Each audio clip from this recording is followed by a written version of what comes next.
పరిశుద్ధ నామమున దేవాది దేవునికి సమయం ఇచ్చినటువంటి శ్రేష్టమైన సమయం ఇచ్చి ఆయన పరిశుద్ధ నామం సృష్టించకు నాకు ఇచ్చినటువంటి అవకాశం దేవాదేవుని మొదలుగా స్తుతులు చెల్లిస్తున్నాను. ప్రియమైన దేవుని పెట్టారా, మీ అందరూ వాక్య వింటున్నందుకు మీ అందరికీ నా హృదయపూర్వకమైనటువంటి వందనాలు. దేవునిలో మీరు స్టడీగా స్థిరంగా ఉండాలి. స్థిరంగా విరాకడ సమయము అందరినీ గోధుమలు చెల్లించినట్టుగా చెల్లిస్తుంది సాగుతారు. కాబట్టి ఎక్కడ దేవుని వాక్యం పరిశుద్ధ గ్రంథము వినిపిస్తుందో అక్కడ ఉండి చెవికి విని ఆలోచించే హృదయాన్ని స్థిరపరచుకోండి. అటు ఇటు కదలకుండా స్థిరమైన మనసు ఇంకా బయట ఉండాలి. ఇంట్లో కూడా దేవుని మందిరం ఉండాలి. మీకు చిన్న గది పెట్టుకొని దేవుని స్వస్థాన్ని పడి నమస్కారం చేసి ఆ ప్రభువుని స్తుతిస్తూ కనపరుస్తూ ఉంటేనే మనం మన రక్షణని కాపాడుకోవాలి. ప్రేసలా చిన్న ప్రార్థన చేసుకోవాలి. మహాగరుడ మహోన్నత గెలిచిన శ్రేష్ఠమైన శ్రమకుల స్తోత్రం. ఈరోజు బిడ్డలందరినీ ఆశీర్వదించండి. వెనకాల జరిగే గేమ్ల హృదయం ప్రతి బిడ్డలు దయచేసింది. వాకుడు చెప్పుకుండగా తండ్రి వాక్యం తండ్రి దృష్టి ఎత్తుకొని పోకుండా తండ్రి వాక్యం ప్రతి హృదయంలో భద్రపరచుకోవాలి తండ్రి. ఆకల గురించి నీ సృష్టి ఆరంభం గురించి నువ్వేం చేసావో దాని గురించి చెప్పినట్టుగా బైబుల్ గ్రంథం స్టార్టింగ్ నుంచి స్టార్ట్ చేస్తుండగా మీరే మాకు తండ్రి మనోడికి కోరుగా ఉండి మీ వాక్యం పరిశుద్ధ వాక్యం పరిశుద్ధ బిడ్డలకి బోధించండి అయ్యా. తెలియని బిడ్డలను తెలుసుకుంటే కృత్య చేయండి. అందరూ మార్పిస్తుండే కృత్య చేశారని మనం దశపడిపోవాల్సిన తండ్రి. ఆమె ఆమె ఆమె ప్రియమైన దేవుని బిడ్డలారా, ఈ సృష్టి ఆరంభం ఎలా జరిగిందో మీకు తెలియాలి. దేవాది దేవుడు ఆది కాండంలో 50 అధ్యాయాలు ఉన్నాయి. వాటిలో మొదటి అధ్యాయం నేను చదువుతున్నాను. మొదటి అధ్యాయములో ఏమన్నంటే సృష్టి వెలుగుని చీకటిని వేరుపరచింది. పరిస్థితుల్లో జలములను వేరుపరచుతారు. భూమి చెట్లు పగటిని రాత్రిని వేరుపరచుతారు. సూర్యచంద్ర నక్షత్రములు పక్షులు జలధరములు కలుప చేయట జంతువులను పురుగులను పాపు జీవులను భూమి పుట్టించుగాక అని అనగా అవన్నీ కలిగాయి. పురుషుని స్త్రీని సృష్టించారు. పచ్చని చెట్లన్నీ సకల జీవులకు ఆహారం అవుతాయి. ఇప్పుడు సృష్టి క్రమంలో ప్రకృతి జరుగుతుంది. ప్రకృతి తల్లి ప్రకృతి మాత అన్ని మనకి ప్రసాదించినాడు. సృష్టికర్త ప్రసాదించాడు అని ప్రజలు తెలుసుకోవాలి. బిగ్ బ్యాంగ్ థియరీ అని అంటున్నారు. బిగ్ బ్యాంగ్ థియరీ అంటే గ్రహాలన్నీ ఒకటికొకటి వాటిపై పుట్టి అవే ఒకటికొకటి విస్ఫోటనం అయ్యి ఈ సృష్టి ఏర్పడింది అంటున్నారు. That is wrong. సృష్టికర్త ఇక్కడ చెప్తున్నాడు నేనే సృష్టించాను అని చెప్తున్నాడు. స్త్రీని పురుషుని సృష్టించాడు. నరుడు నాస్కారం దేవాయను మూలగా నరుడు జీవాత్మాయను. మనిషికి జీవాత్మను ఎక్కడ ఉందారు? దేవుడు నాసికారంధ్రాల్లో ఉందారు. మనిషి చనిపోయినప్పుడు కూడా నాసికారంధ్రాల్లోనే దూరి పెడతారు కానీ చెవుల్లో నోట్లో పెట్టరు. ప్రియమైన దేవుడు పెట్టారా? గ్రహించండి సత్యవాకులు. జీవము వృక్ష ఫలంలో తినవద్దని ఆజ్ఞ. ఆదామ పక్షులకు జంతువులకు పేర్లు పెట్టారు. ఇప్పుడు ఉన్నటువంటి పులి సింహము కుందేలు తేళ్లు ఈ పేర్లన్నీ కూడా దేవుడు ఆదాము చేత పెట్టించాడు. స్త్రీని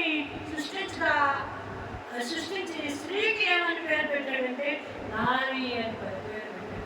అయ్యే మాటలు బైబిల్లో మాటలు ఇప్పటి వరకు ఉన్నాయి. ఆ పేర్లే ఉన్నాయి. వారు మొదట్లో దిగంబరులుగా ఉన్నారు.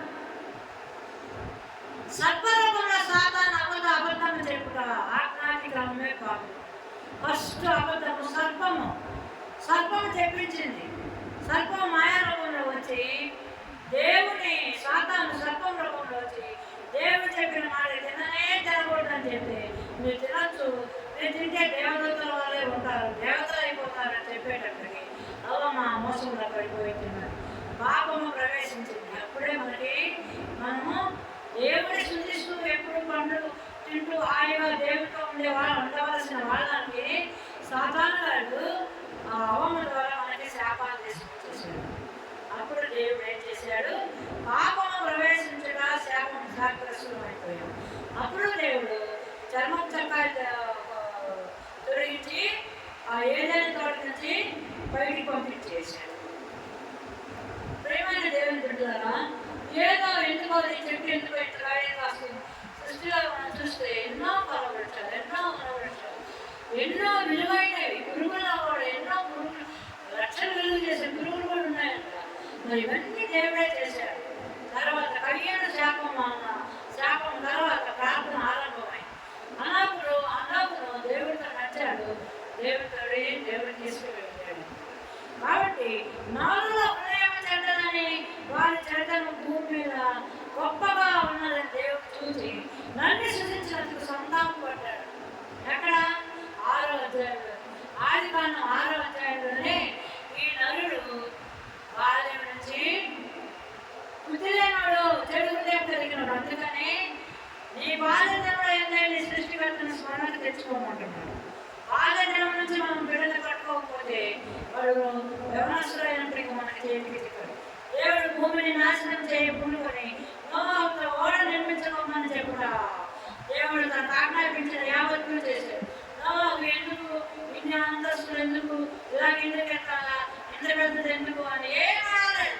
దేవుడు చెప్పిన కొలతల ప్రకారం పెద్ద ఓడను నిర్మించుకున్నాడు. నోవాహు ఓడని నిర్మించుకున్నామని చెప్పాడు. మా కుటుంబంలో ప్రతి జాతిలోని పోతిని పెట్టిని జతలుగా జీవంతో కాపాడినట్టు ఉంచుకోమని చెప్పాను. అంటే అన్ని సృష్టించిన తర్వాత వాటిల్లో పోతిని పెట్టిని ఒక్కొక్కటి జతలుగా ఆ ఓడలు నడిపించి జలప్రళయం నుంచి దేవుడు కాపాడాడు. తర్వాత ఓడలోని మినహా సమస్తంలో చనిపోయాను. నీళ్ళు తగ్గినవు లేవు చూసిన నల్ల పావురాన్ని దేవుడు పంపాడు. నీళ్ళు ఇంకి ఓడలో ఉన్న వారు బయటికి వచ్చి నరుని హృదయం బాల్యం నుండి చెడ్డది కనుక ఇంకా జీవులను నరులతో చంపాలని దేవుడు చెప్పాడు. చూసారా? ఈ సమస్త సృష్టిని సృష్టించినటువంటి దేవుడు నరులు చేసిన పాపం వల్ల నరులు దేవుని మాట విననందువలన ఎగతాళి హేళన చేస్తూ తిరుగుతూ తాగుతూ సుఖిస్తూ ఉన్నందువలన దేవుడు నరులని చేసినందుకు సంతాపపడి జలప్రళయం 40 దినాలు రప్పించి జలప్రళయాన్ని తోటి మొత్తాన్ని చంపేశాడు. తర్వాత ఆయన సంతాపపడ్డాడు. ఈ జీవుల్ని కూడా చంపారు కదా, నోరులైన జీవుల్ని, ఈ జంతువుల్ని. కాబట్టి ఎప్పటికీ చంపనని ఆయన అనుకున్నాడు. ప్రాణంలో సమస్త జీవులకు పచ్చని కోర మొక్కలని ఆహార నిబంధన జ్ఞాపకం చేసుకుంటాడు. నరుని రక్తంను గురించి విచారణ చేయదు, రక్తమే వారి ప్రాణము అని చెప్పాడు. తర్వాత మేఘములలో నా ధనుసును చుకుని అప్పటి నుండి నేను ఇంకా నరులతో పాటు జీవులను కూడా చంపనని దేవుడు ఆకాశంలో ఇంద్రధనుసును పెట్టాడు. ఆ ఇంద్రధనుసు రకరకాల సూర్యులు చెప్తారు. దేవుడు పెట్టాడు, ఇంకా జలప్రళయం భూమి మీద రానివ్వను. ఈ ఎవరెస్ట్ శిఖరంతో సహా మునిగిపోయేంత జలప్రళయం 40 రోజులు ప్రచండమైన వర్షము కురిసిందన్నమాట. ఆ వర్షాన్ని రప్పించాలని చెప్పి దేవుడు ఇంద్రధనుసును పెట్టాడు. ఇంద్రధనుసుకు బైబిల్లో ప్రపంచంలో ఉన్న మూలాలన్నిటికీ ఆధారం బైబిల్లో ఉంది. ప్రేమైన దేవుని పెట్టారా గ్రహించండి. అది దేవునికి భూమికి మధ్య నిబంధన. ఆ ఇంద్రధనుసు దేవునికి భూమికి మధ్య నిబంధన. కాబట్టి భూమి అంతంతటా ఒక్క భాషయు ఒక్క పలుకును ఉండెను.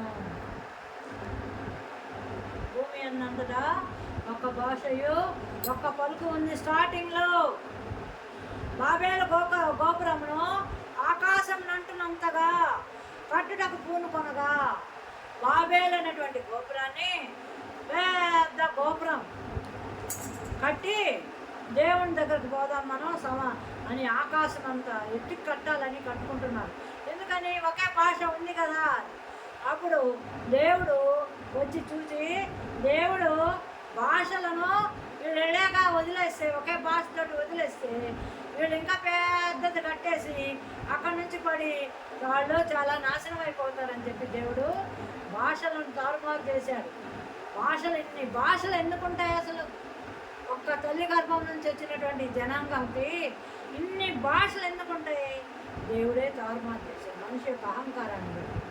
కాబట్టి తర్వాత నోవహు కుమారులు షేము, హాము, యాపేతు నోవహు యొక్క కుమారులు షేము, హాము, యాపేతు యొక్క సంతానమే ఇప్పుడు ఉంది భూమి మీద. యెహోవా అబ్రహామును ఏర్పరచుకుంటా, సమస్తము వేచి వెళ్ళుట, అబ్రహాంని పిలిచాడు, దేవుడు ఏర్పరచుకొని పిలిచాడు, నేను చూపించే దేశానికి రమ్మని. తర్వాత యెహోవాకు బలిపీఠం కట్టి అప్పటి నుంచి ప్రార్థించడం మొదలుపెట్టాడు. తర్వాత అబ్రాము లోతు పశువుల కాపర్లు కలహము, ఎందుకంటే ఆస్తి ఎక్కువైపోయినందువల్ల, అబ్రహాంకి లోతు ఆస్తులు ఎక్కువైపోయినందువల్ల పశువుల కాపర్లు కలహాలు వచ్చినందువల్ల ఇద్దరు విడిపోయారన్నమాట. లోతు సొదొమ గొమొర్రాకు వెళ్ళుట. సొదొమ గొమొర్రా యెహోవా దృష్టికి బహుపాపులయ్యారు ఆ దేశ ప్రజలు. సొదొమ గొమొర్రా ప్రాంతం ప్రజలు అంటే అందరూ వ్యభిచారులు అయ్యారు, పాపానికి నిలయముగా ఉన్నది. అప్పుడు దేవుడు కోపించి సొదొమ గొమొర్రాల మీద లోకం నుండి దేవుడు అగ్ని గంధకాలు కురిపించి ఆ ప్రాంతాన్ని నాశనం చేశాడు. అబ్రహాంని ఏర్పరచుకున్నాడు కదా, నీ బహుమానం అత్యధికమవునని చెప్పాడు. దేవుడు సంతానం లేని వాడని పోతున్నానయ్యా, నువ్వు ఎంత ఆశిస్తే ఏముందంటే అప్పుడు అతడు యెహోవాను నమ్మాను, నీకు సంతానం నేను ఇస్తాను, నీ సంతానము ఆకాశపు నక్షత్రాలంతా సముద్రపు ఒడ్డునున్నటువంటి ఇసుక రేణువులంతా ఉంటుందండి. దేవుడు ఇప్పుడు చేసే జనగణన కూడా, జనాభా లెక్కలు కూడా కరెక్ట్ కాదు. ఇంకా ఎన్నో ద్వీపకల్పాల్లో ప్రజలు ఉన్నారు, కొండల్లో లోయల్లో ఉన్నారు. ఆ లెక్కలన్నీ ఎవరు చుట్టంగా ఈ మైదాన ప్రాంతాల్లో ఉండే వాళ్ళనే లెక్కిస్తూ ఉన్నారు. దేవుడు ఎలాగ ఆశీర్వదించాడు? ఆకాశపు నక్షత్రాలు ఇంతవరకు ఎవరు లెక్క పెట్టలేదు. భూమి మీద ఉన్నటువంటి సముద్ర తీరాలు ఉన్నటువంటి ఇసుక రేణువులను కూడా ఎవరు లెక్క పెట్టలేదు. అంతగా దేవుడు ఈ భూమి మీద జనాభాని అభివృద్ధి చేశాడు.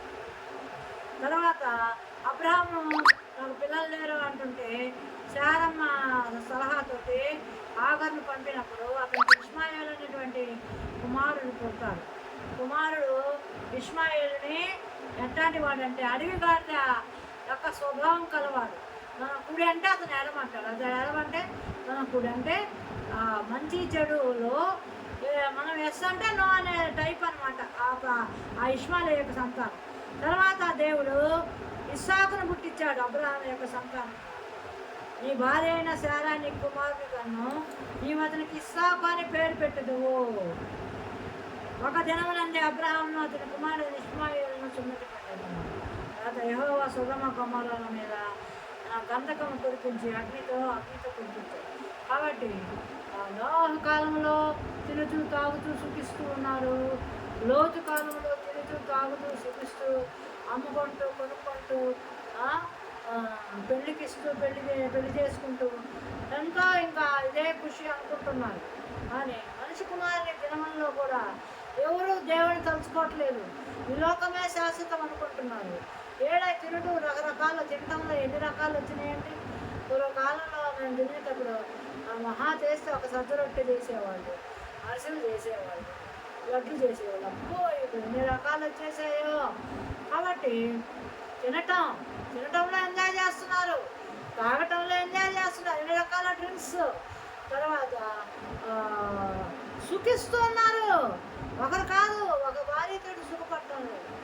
ఒక దేవుడు ఏం చెప్పాడు, వివాహ వ్యవస్థలో ఒక పురుషునికి ఒక భార్య జాగ్రత్తం జరగకుండా ఉండటకు ఒకరికి ఒకరే అని చెప్పాడు. ఇప్పుడు ఎంతమందినో చేసుకుంటున్నారు. దేవునికి లెక్క అప్పగించాలి. ప్రేమైన దేవుని బిడ్డలారా, జాగ్రత్తగా ఉండండి. కాబట్టి లోతు ఇద్దరు కుమార్తెలు అయిపోయింది.